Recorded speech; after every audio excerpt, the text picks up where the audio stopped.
Contactamos a Trino Márquez, quien nos estará hablando sobre la crisis social que actualmente vive la nación. Buenos días, bienvenido a Benepres. Buenos días, señor Márquez, ¿me escucha? A ver, mira, Buenos días, mira, ¿cómo está? Bienvenido a Benepres. mucho gusto. Mira, hay mucho retorno. Le podemos bajar un poco al retorno, me dice. Ajá. Bien, estábamos hablando precisamente sobre las dos realidades que vive el país actualmente. Una minoría que tiene acceso a dólares y tiene acceso a todos los bienes y servicios que puedan adquirir, mientras que hay una gran mayoría que se las está viendo difícil. ¿Cuál es su opinión al respecto, señor Márquez? Sí, bueno, es exactamente esa situación que tú señalas. La dolarización del país en realidad lo que ha significado es que un grupo muy reducido de la población, que puede estar alrededor del 12-15%, tiene acceso permanente, de modo permanente, a los dólares, y esos son los que están moviendo la economía. Hay un sector adicional que también puede ser de alrededor de 12 o 15% que tiene acceso ocasional a los dólares. Estoy hablando de las personas que trabajan como plomeros, como electricistas, como albañiles, peluqueros, etcétera, que están cobrando sus honorarios en dólares. Pero esos no tienen cuentas en el exterior, sino que tienen acceso a ese dólar que se paga en efectivo. Por eso digo, incluso el mercado de la gente que tiene dólares está muy segmentado, no es uniforme, no es un mercado homogéneo. Y por el otro lado, en tercer lugar, está la inmensa mayoría de los venezolanos que no tienen acceso a ninguna modalidad del dólar, porque son las personas que ganan el salario mínimo o que ganan 2, 3 o 4 veces el salario mínimo, y el costo de la vida tan alto que existe en Venezuela les impide tener acceso a los dólares en cualquiera de sus modalidades. Y esto lo que ha hecho es introducir una enorme diferencia entre los venezolanos. Hay unos venezolanos que cada vez se sienten más empobrecidos, que tienen menos acceso a los bienes de consumo masivo y a los bienes para llevar una vida cotidiana digna, y hay otro sector muy pequeño, muy reducido, que tiene una capacidad de gasto muy alta. Entonces, ciertamente, no puede hablarse de dolarización en Venezuela, sino no se puede hablar de dolarización porque los salarios no se pagan en dólares. Y cuando tú examinas el poder adquisitivo del salario mínimo o de una persona que gana 3 o 4 veces el salario mínimo, te das cuenta que su capacidad adquisitiva en dólares es muy reducida, porque el salario mínimo en Venezuela está alrededor de 5 o 6 dólares. Y si tú te encuentras una persona que gana 3 o 4 veces el salario mínimo, pues te encuentras con que esa persona gana apenas 24 o 25 dólares al mes, y eso en una economía cuyos precios se están fijando en dólares, pues representa una capacidad de consumo muy reducida, muy baja. Que es que estamos en una situación muy delicada, muy grave desde el punto de vista social, y esto lo que está haciendo es acentuar los problemas de la pobreza. Ahora, profesor Márquez, ¿cuál es el panorama en este diciembre?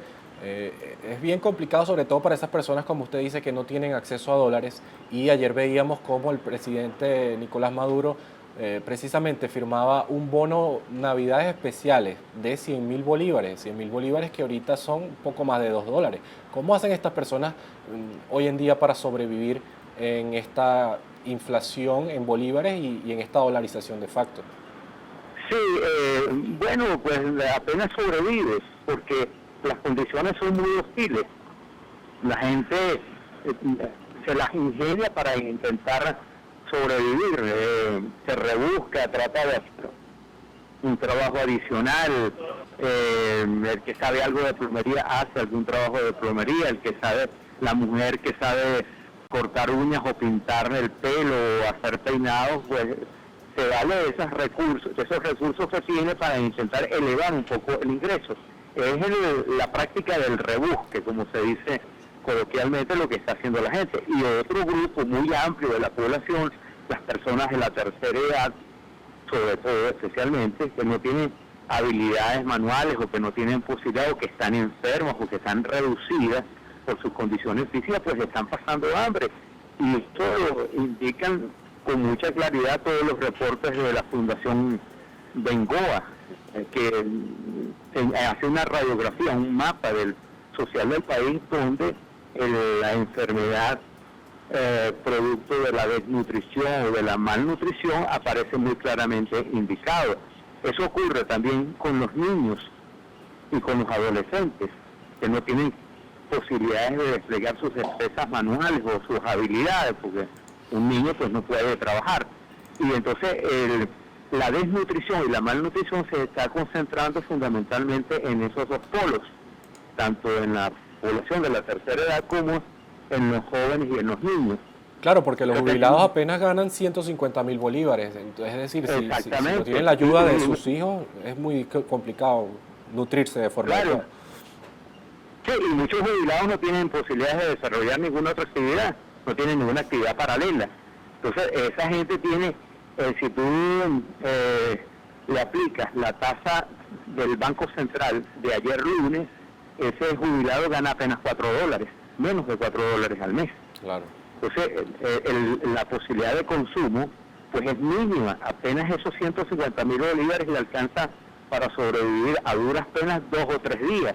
El resto de los días tiene que, valerse de los familiares, de los amigos, de los vecinos y de la caridad pública. Afortunadamente ahora están surgiendo formas de solidaridad social que son muy encomiables. La gente en los barrios, en los sectores pobres, está tratando de ayudar a las personas más vulnerables, a las más desamparadas, pero en general el cuadro social del país es muy dramático, porque la capacidad de consumo de la inmensa mayoría de la población se ha reducido a su mínima expresión. Ahora, hace un año no veíamos esta dolarización tan acentuada como se ve hoy en día, donde prácticamente en todas las tiendas están los precios en dólares. Hace un año era muy poco lo que se veía, pero ¿cuál es el panorama para el 2020 en Venezuela? ¿Es factible, digamos, ya establecer lo que es una dolarización en cuanto a los salarios? Porque Nicolás Maduro lo asomaba hace poco en una entrevista donde no descartaba lo que es la dolarización. Mira, yo sinceramente creo que es muy difícil la dolarización porque, por ejemplo, el caso de Ecuador. Ecuador se planteó la dolarización, pero como parte de una política integral, sistemática.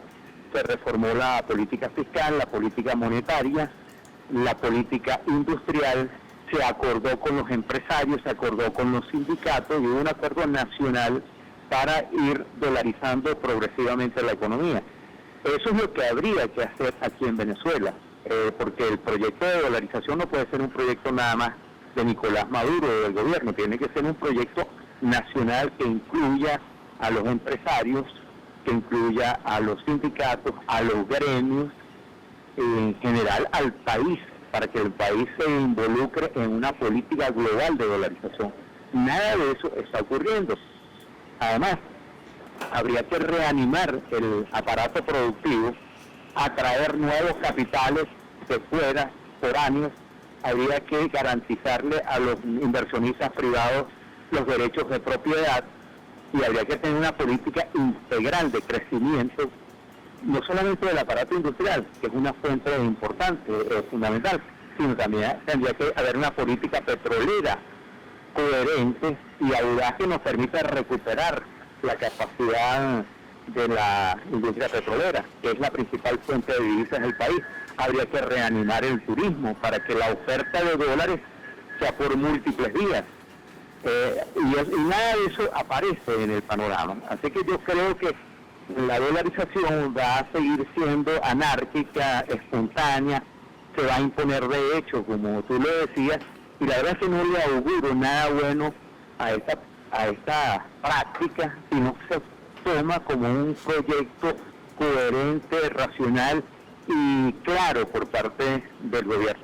En realidad lo que estamos, para terminar de responder a tu comentario, en realidad lo que estamos es un proceso de ajuste, que el término neoliberal es realmente un maquillaje. Estamos frente a un ajuste feroz por parte del gobierno. un ajuste que ha llevado a reducir el gasto fiscal, a liberar los precios. Ya los precios no están liberados, salvo lo de algunos servicios como la electricidad, el agua, el transporte público, pero en general los bienes de consumo masivo están liberados, los precios están liberados. Sí, se está dejando al lado el tema ideológico y se están adoptando medidas neoliberales por parte del gobierno. Pero neoliberales caóticas, porque en realidad no es que estamos frente a un plan de políticas neoliberales coherentes, global, masivo, no. Estamos frente a algunas medidas de corte fiscal, está dejándose deslizar el dólar, se liberaron los precios de una amplia gama de productos de consumo masivo, pero esto no responde a ninguna política coherente, ni siquiera neoliberal. Entonces lo que está dominando realmente es la anarquía, es el caos. Y esto, por supuesto, no tiene consecuencias buenas para el pueblo porque, entre otras cosas, los ingresos no están dolarizados. Los ingresos están bolivarizados y entonces la brecha entre el poder adquisitivo de los ingresos de los venezolanos es muy reducida frente a la escalada continua de los precios y a la valorización continua del dólar. Ahora, profesor Márquez, otro de los temas que estábamos tocando esta mañana en Benepress es precisamente el fenómeno de las colas en las estaciones de gasolina, colas que al menos nosotros los caraqueños no estábamos acostumbrados a observar acá en la capital, sí en los estados fronterizos como Táchira, como Zulia, en Bolívar también, pero ya está llegando al centro y a la capital. Lo veíamos esta mañana en cada una de las estaciones. ¿Podría decirse que el caraqueño, con lo que ve en el interior del país, está acudiendo masivamente a las estaciones de servicio como alertados por lo que se observa en el interior? Mira, yo creo que están convergiendo algunos fenómenos. Uno es que, en efecto, la capacidad de producción de gasolina por parte de PDVSA y de la industria nacional es muy reducida. Ha caído de manera muy notable. Eso por un lado. Y por el otro lado, la capacidad importadora del gobierno también se ha reducido. Entonces ya no es posible, por las sanciones económicas y por el estado financiero de las finanzas públicas, el estado de las finanzas públicas, no es posible estar importando buques de Brasil, o de México, o de Colombia. Se le hace al gobierno extremadamente difícil, porque además no tiene cómo cancelar esos costos de contado, como se paga en los mercados internacionales, y la capacidad de financiamiento del gobierno es muy reducida. Estos son dos factores que están actuando poderosamente sobre el abastecimiento de gasolina ahora también en Caracas. Las sanciones económicas impuestas por Estados Unidos podría estar afectando el flujo de combustible que normalmente surte a todo el territorio nacional. Sí, yo creo que sí, pero creo que lo más importante es que la capacidad de gasto del gobierno se ha reducido. Estos son fletes que hay que pagar de contado. Ahora, los gobiernos que comercian en petróleo y que le venden gasolina exigen el pago de contado y el gobierno no tiene cómo pagar estos puntos. Pero por el otro lado hay un factor muy importante que es la migración interna. El flujo de gente que ha migrado desde el interior hacia Caracas es muy elevado, es muy importante. Entonces, incluso se aprecia en el tráfico vehicular, porque ahora se observa mucho más congestión vehicular en las horas pico acá en Caracas, cosa que hace algunos meses no se veía. Claro, exactamente, porque por lo menos 8% del flujo migratorio ha fluido hacia Caracas, se ha dirigido hacia Caracas. Entonces ha aumentado el tráfico porque la gente se ha venido a Caracas en busca de gasolina, de agua, de electricidad y de algunos bienes que en el interior son muy escasos. Entonces estábamos en una situación en la cual han convergido ese conjunto de factores.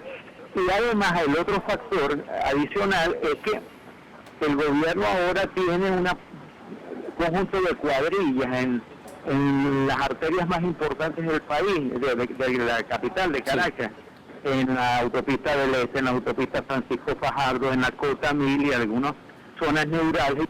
Se pone a trabajar cuadrillas de trabajadores a las horas pico Sí, Yo maquillando. creo que es una intención de crear la sensación de que el espíritu navideño está invadiendo los caraqueños y que todo está regresando a la normalidad de los años pasados. Pero Sí, eso es están una cosa, maquillando las principales vías con luces y adornos, quizás como usted eh, dice, para tratar de volver al espíritu de antes, pero sin embargo el exacto, bolsillo refleja pero la no la realidad. maquillan, pero no la maquillan en la madrugada o en la noche, después que la gente ha terminado su jornada laboral, sino que la maquilla desde la mañana hasta la tarde, en las horas en que el caraqueño está transitando por la ciudad, y esto por supuesto congestiona mucho el tráfico caraqueño. Entonces ese es otro factor que explica también este tráfico que ahora estamos consiguiendo aquí en la capital. Para finalizar, profesor Márquez, queríamos saber su posición con respecto al año electoral que se nos viene en 2020. Recordemos que son las parlamentarias obligatorias cada 5 años, las últimas fueron en el 2015, sin embargo para la oposición son para el último trimestre del año, mientras que el oficialismo quiere adelantarlas para el primer trimestre. Eso por un lado, y por el otro, ¿cuál es su opinión sobre el refrescamiento en el cual se está trabajando para el Consejo Nacional Electoral y el votante acuda a un CNE confiable y creíble?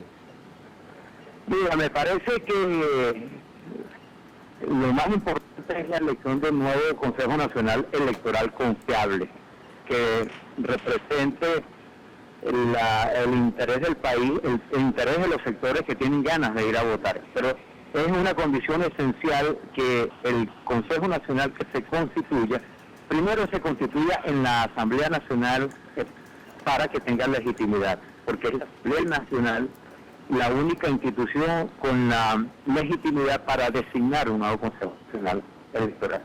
Si ese Consejo Nacional no es designado por la Asamblea Nacional, sino por el Tribunal Supremo de Justicia, allí va a crearse una reserva muy importante por parte del electorado que se va a negar a votar.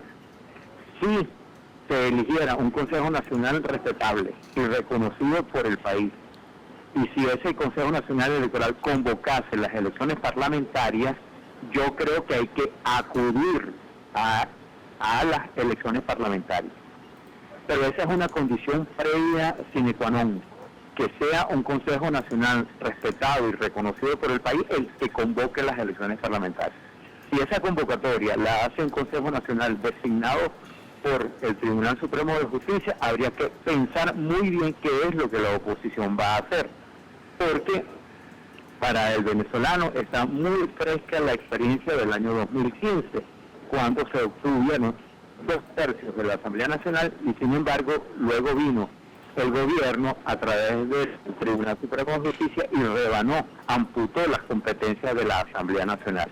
Entonces yo diría que la condición previa es ver qué va a pasar con el Consejo Nacional Electoral. Si ese Consejo Nacional es legítimo, es reconocido, es aceptado y designado por la Asamblea Nacional, me parece que hay que acudir y que hay que acudir de una forma unitaria. La oposición tiene que agruparse, convocar unas elecciones, designar las planchas, elegir los candidatos por primarias donde sea posible, por consenso donde sea necesario, e ir a unas elecciones para tratar de mantener ese espacio institucional tan importante que es la Asamblea Nacional. Claro, es Si no importante. ocurre eso, Es importante no perder este espacio vital como para la democracia, como es la Asamblea Nacional.